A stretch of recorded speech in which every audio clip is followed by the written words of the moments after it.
Hello friends, welcome to my YouTube channel knowledge is power. सबसे पहले a very happy republic day to all of you. ठीक है, आज का दिन बहुत ही स्पेशल है हम सब के लिए। तो आज जो है हम लोग आज एक न्यू वीडियो मैं लेकर के आया हूँ, that is on advance tax के ऊपर है। तो एडवांस टैक्स किनको देना है, कब देना है, किनको नहीं देना है, आज इसके बारे में हम लोग डिस्कशन करेंगे। इंटरेस्ट ऑन एडवांस टैक्स के बारे में मैं एक दूसरा वीडियो बना लूँगा, तो उसमें हम लोग डिटेल में हम लोग चर्चा करेंगे। तो आज का जो कंसेप्ट है दैट इज़ एडवांस टैक्स। तो आइए इसके बारे में हम लोग शुरू करते हैं अपने वीडियो को। तो एडवांस टैक्स किनको देना है?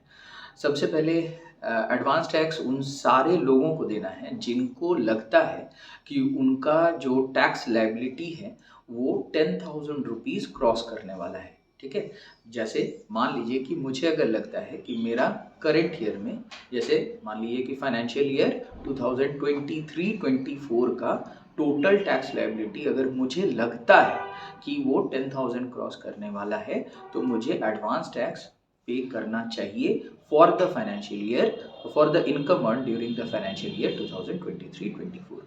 ठीक है। अच्छा, ये लगने वाला बात क्या है? ये एस्टिमेशन होता है दोस्तों, लोगों का एस्टिमेशन होता है अपने इनकम को लेकर के, अपने टैक्स लायबिलिटीज़ को लेकर के।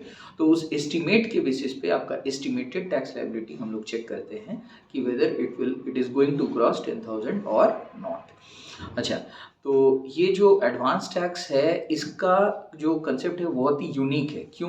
क्योंकि हम लोग सबको ही जानते हैं कि income earn during the previous year is liable to tax in the assessment year. Assessment year क्या होता है? Assessment year is the year which consists of 12 months. ठीक है, is the time period of 12 months which immediately follows the previous year. वो immediately क्या करता है? Previous year को फॉलो करता है। जैसे आपका फाइनेंशियल ईयर 23-24 में आपने जो इनकम अर्न किया है उसके ऊपर आपको टैक्स देना होगा 24-25 में। नेक्स्ट ईयर आपको टैक्स देना पड़ता है। लेकिन कभी कभी ऐसे होता है कि एसएससीज का टैक्स लायबिलिटी काफ़ी हाई हो जाता है। तो उस केस में इनकम टैक्स में बोला जा रहा है, स्पेसिफिक इंस्ट्रक्शन दिया जाता है कि आप करंट ईयर का इनकम के ऊपर करंट ईयर में ही आप टैक्स इंस्टॉलमेंट बेसिस पे आप पे करते चले जाओ। आपको वेट नहीं करना है for the conclusion of the financial year to pay your tax liabilities. आपको करंट ईयर का इनकम के ऊपर करंट ईयर में ही आपको टैक्स लायबिलिटीज क्लियर करते जाना होगा। फिर जब आप फाइनेंशियल ईयर 24-25 का इनकम टैक्स रिटर्न फाइल करोगे, उसमें आप जितना एडवांस टैक्स लायबिलिटी आप पे कर चुके हो उसको आप माइनस कर लेना अपना टोटल टैक्स लायबिलिटी में से। उसको आप माइनस करके जो डिफरेंशियल अमाउंट होगा उसको आप पे कर सकते हो at the time of filing your income tax return in the financial year 24-25 in respect of the income earn during the financial year 23-24। तो दोस्तों ये है एडवांस टैक्स का कंसेप्ट। एडवांस टैक्स लायबिलिटी किनको नहीं देना पड़ेगा? बुजुर्गों को नहीं देना पड़ेगा जो कि सीनियर सिटीजन्स हैं या सुपर सीनियर सिटीजन्स हैं, जिनका age senior citizens are those people जिनका एज 60 ईयर्स एंड अबव हो चुका है। Super senior citizens are those people जिनका एज 80 ईयर्स एंड अबव हो चुका है, प्रोवाइडेड इन लोगों का जो इनकम है that doesn't include income under the head profits and gains of business and profession। अगर इनका पैसिव इनकम है, ठीक है, they are earning income from passive sources such as इनका रेंटल इनकम है, इनका इंटरेस्ट ऑन फिक्स डिपॉजिट्स है और any other passive source of income है, तो in that case they can definitely say that since they are not having any income under the head profits and gains of business and profession, तो ये लोग अपना advance tax नहीं देंगे। ये लोग को ऐसा नहीं है कि टैक्स ही नहीं देना है, इनको टैक्स देना है, बट इनको इनकम टैक्स रिटर्न फाइलिंग के टाइम पे टैक्स देना है, एडवांस टैक्स देने का इनको जरूरत नहीं है। तो इसका ये मतलब हुआ कि आप अगर लेट कर गए हो गए, आप और हम अगर लेट हो गए एडवांस टैक्स लायबिलिटीज को पे करने में, तो हमें इंटरेस्ट देना होगा under section 234A B C etcetera. But जो सीनियर सिटीजन्स हैं और सुपर सीनियर सिटीजन्स है, since they are not liable to pay advance tax, तो इन दैट केस उनका 234A B C इनके लिए लागू नहीं होगा, इनको इंटरेस्ट अलग से चार्ज नहीं किया जाएगा।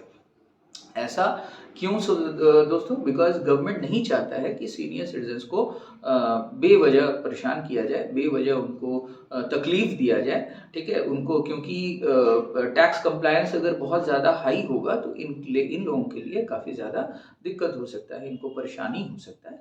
तो इससे बचाने के लिए ऐसा नियम बनाया गया है। लेकिन हमें और आपको, ठीक है, हमें लेकिन अपना एडवांस टैक्स टाइम पे जमा करना पड़ेगा। कब कितना जमा करना पड़ेगा, आइए इसके बारे में डिस्कशन हम लोग करेंगे। लेकिन सबसे पहले एडवांस टैक्स लायबिलिटीज उन लोगों के लिए उनका जो टाइम पीरियड है, जो ड्यू डेट है वो अलग है।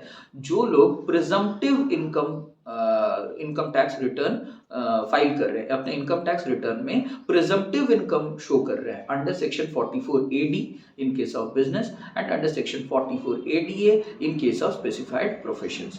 अगर आप सेक्शन 44AD के अंतर्गत आप प्रिजम्पटिव इनकम शो कर रहे हो ITR 4 में, या फिर आप 44ADA के अंतर्गत अपना प्रिजम्पटिव इनकम शो कर रहे हो in case of specified professions, तो इन दैट केस आपका एडवांस टैक्स लायबिलिटी कोई इंस्टॉलमेंट नहीं अलाउड होगा। आपको वन इंस्टॉलमेंट में before 15th of March 100% of your advance tax liability has to be paid. ठीक है, अगर आप 44AD के अंतर्गत नहीं आते हो, आपका इनकम नॉर्मल इनकम है, नॉर्मल बिजनेस इनकम है, या नॉर्मल इनकम है कोई और सेक्शन के अंतर्गत एसेसिबल होता है, तो इन दैट केस आपके लिए, चाहे आप कॉर्पोरेट हो या नॉन कॉर्पोरेट पर्सन हो, आप कंपनी हो या ना हो, आपके लिए ये जो टैक्स स्लैब्स हैं ये आपके लिए एप्लीकेबल हैं। तो आप यहाँ पे देख सकते हो ड्यू डेट ऑफ इंस्टॉलमेंट्स दिया हुआ है और आपको कितना कितना पे करना है वो भी यहाँ पे मेंशन किया हुआ है। If the due date of installment is before, on or before 15th of June, आपको कितना पे करना है, not less than 15% of advance tax liability. यानी कि फाइनेंशियल ईयर 23-24 का अगर आपको एडवांस टैक्स जमा करना है तो फाइनेंशियल ईयर 23-24 का 15 जून के अंदर अंदर आपका एडवांस टैक्स लायबिलिटी का 15% जमा हो जाना चाहिए।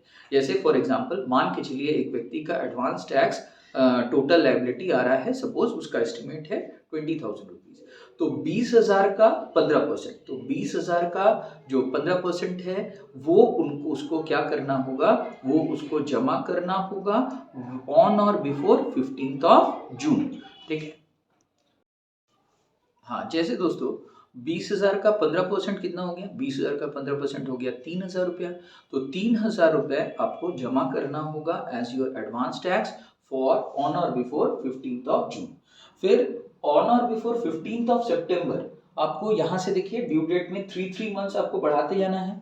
ठीक है, 15 जून के बाद जुलाई, अगस्त, सितंबर, तो ऑन और बिफोर 15th of September आपको at least 45% of your advance tax liability आपको जमा कर देना होगा। यानी कि 45% ऑफ 20,000 हो गया आपका 9,000 रुपए, तो 9,000 तक जमा हो जाना चाहिए, अप टू 9,000 टोटल में। यानी कि आपको, आप चेक करिए 15% यानी कि 3,000 रुपीज तो आप ऑलरेडी जमा कर चुके थे 15th of June तक, फिर 15th of September तक आपका 9,000 तक पेमेंट हो गया, पेमेंट करना है। 9,000 में से आप 3,000 माइनस करो तो आपको इस सेकेंड इंस्टॉलमेंट में आपको 9,000 minus 3,000 that is equal to 6,000 और एक्स्ट्रा देना पड़ेगा। 3,000 आप पे कर दो 15th of June से पहले, 15th of June से लेकर के 15th of September 3 मंथ्स के दौरान आप 6,000 और एक्स्ट्रा पे कर दो, तो 6 और 3 टोटल 9,000 का लायबिलिटी आपको जितना पे करना था वो कंप्लीट हो जाएगा।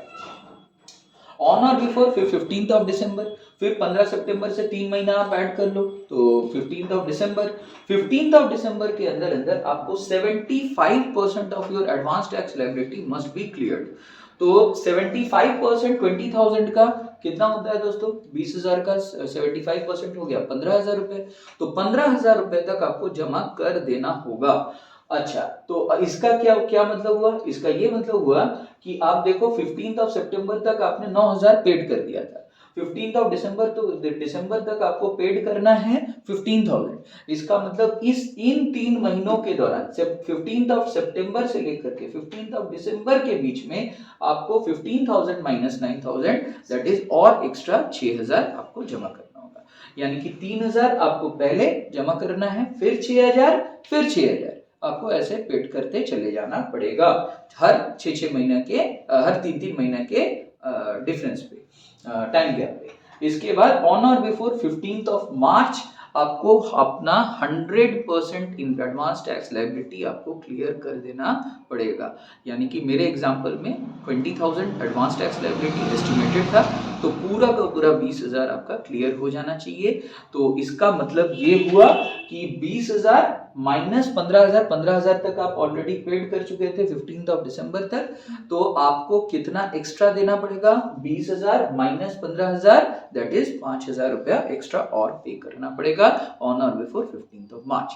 अगर आप सपोज करिए कि 15 ऑफ मार्च को तक आप जमा नहीं किए, ठीक है, आपका लेट हो गया, थोड़ा सा हो ही सकता है, आप ऑन और बिफोर 31 ऑफ मार्च तक भी अगर अपना जो एडवांस टैक्स लायबिलिटी है वो पेड कर देते हो, तो ये माना जाएगा कि वो आपने अपना during the 15th of March के अंदर अंदर ही वो पेड हो चुका है। मतलब आपने डिफॉल्ट नहीं किया, अब 15th ऑफ मार्च के बाद भी आपको जमा करना है ऐसे 15th ऑफ मार्च के अंदर अंदर अपना 100% एडवांस टैक्स लायबिलिटी। लेकिन अगर कोई पेमेंट आप ऑन और बिफोर 31 ऑफ मार्च के अंदर अंदर भी करते हो, तो ये माना जाएगा कि उसको आप पेड कर चुके हो ऑन और before 15th of March only. मतलब आपके तरफ से कोई डिफॉल्ट नहीं कंसिडर किया जाएगा। अच्छा, तो जैसे मैंने बोला कि अगर कोई व्यक्ति 44AD के अंतर्गत टैक्स रिटर्न फाइल कर रहा है या 44ADA के अंतर्गत अपना इनकम शो कर रहा है, ये स्पेसिफाइड प्रोफेशंस के लिए है। 44ADA chartered accountants, company secretaries, fashion designers, ठीक है, तो जितने भी आपके इंटीरियर डेकोरेटर्स, ठीक है, जितने भी आपके स्पेसिफाइड प्रोफेशंस हैं, ठीक है, जैसे प्रोफेशन ऑफ लॉयर, ठीक है, लॉयर हो गए आप, या हो सकता है आप कोई डॉक्टर हो, तो आप अगर कोई स्पेसिफाइड प्रोफेशनल हो तो आपके लिए सेक्शन 44ADA आपके लिए लागू होगा। अंदर 44ADA के बारे में हम लोग डिटेल में डिस्कशन बाद में करेंगे। प्रोफेशनल्स को अपना टोटल ग्रॉस रिसीट्स का सिर्फ 50% उनका एज्यूम किया जाता है कि इट इज देयर इनकम। और अंडर सेक्शन 44AD आप एक सपोज एक रिटेल बिजनेसमैन हो, आपका एक छोटा सा दुकान है, आपका इन दैट केस आप अगर 44AD के अंतर्गत अपना इनकम शो करना चाहते हो, तो आपका ग्रॉस रिसीट्स या टर्नओवर का सिर्फ और सिर्फ 8% will be considered as your income, ठीक है। और अगर आपने अपना जो भी ग्रॉस रिसीट्स या टर्नओवर है वो इंटायरली बाय चेक रिसीव किए होंगे, या अकाउंट पे चेक या अकाउंट पे बैंक ड्राफ्ट, या फिर ऑनलाइन मोड में आपने रिसीव किया होगा, तो इन दैट केस 60 आपका जो टोटल ग्रॉस रिसीट्स और टर्नओवर होगा उसका सिर्फ और सिर्फ 6% आपका मान लिया जाएगा कि वो आपका इनकम है। तो जहां पे प्रिजम्पटिव इनकम आ जाता है, वहां पे आपको क्या करना होगा दोस्तों, आपको अपना एडवांस टैक्स लायबिलिटी का 100% पूरा का पूरा पेमेंट सिंगल इंस्टॉलमेंट में कंप्लीट करना होगा, दैट इज ऑन और before 15th of March for the financial year. Once again 15th of March के बाद भी अगर आप 31 मार्च से पहले आप अगर पेमेंट करते हो, 15 मार्च के बाद बट 31 मार्च से पहले, देन ऑल्सो आपके तरफ से माना जाएगा कि कोई डिफॉल्ट नहीं हुआ है, ये कंसिडर कर लिया जाएगा as a payment made within 15th of March. अच्छा, इसके बाद जो है दैट इज जहां तक इसका सवाल है, डीले विले का सवाल है, तो उसके लिए सेक्शन 234A, 234B और 234C का मैटर है। 234A-B-C डील करता है delay in payment of advance tax liabilities etcetera, उसको लेकर के मैं डिटेल्ड वीडियो बाद में मैं बनाऊंगा। प्लीज लाइक करिए, शेयर करिए और सब्सक्राइब करिए मेरे YouTube channel knowledge is power को।